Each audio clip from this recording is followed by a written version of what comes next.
Hi everyone, today I'm going to show you how to use GitHub Desktop. Um, if you haven't downloaded GitHub Desktop already, just Google search GitHub Desktop and then follow the download instruction here. Once you download GitHub Desktop on your desktop, and then when you log into your GitHub account, this should be the page you're about to see. Um, Here, this is my repos for my account. So for yours, this should be about your repos. So this one should be different, but otherwise everything else should be similar.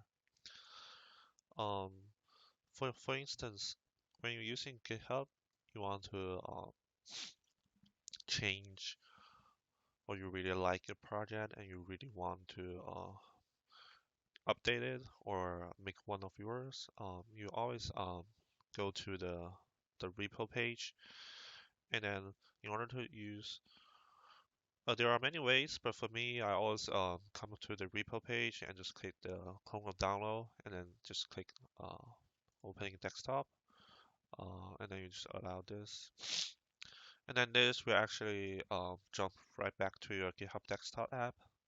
And then you just pick a place where to save it. For me, let's say I want to save at a GitHub folder on my F drive, and then you select, and then you hit clone. And GitHub Desktop will download everything of that repo to your local drive. Um, and then, so if you want to make a local change, for me, I use Atom. So I just click open Atom, but for you guys, you can select your text editor by clicking this option. So I'll just show you what it looks like in Atom.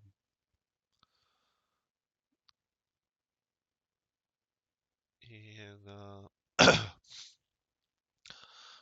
so this is the two files that my github.io repo has. You can go back and check. I only have these two files, and we need to modify these two files. For example, if I want to change something on the readme.markdown file, I just delete this and then I say this is let's say this is Kendo's personal web page, and then you just save it locally, and then when you move back to GitHub Desktop, this will show uh, what has changed, and then in order to update the same file in the GitHub on the web, you need to click commit to master, and then you need to push it in order to successfully update it, and then you wait for it to update. Let's see here, then all done. And then when you go back to the your repos, if you hit refresh, see here it changed. I think GitHub is pretty neat, and there are many other ways to do this, but I just prefer this way. So here's all for today. Thanks.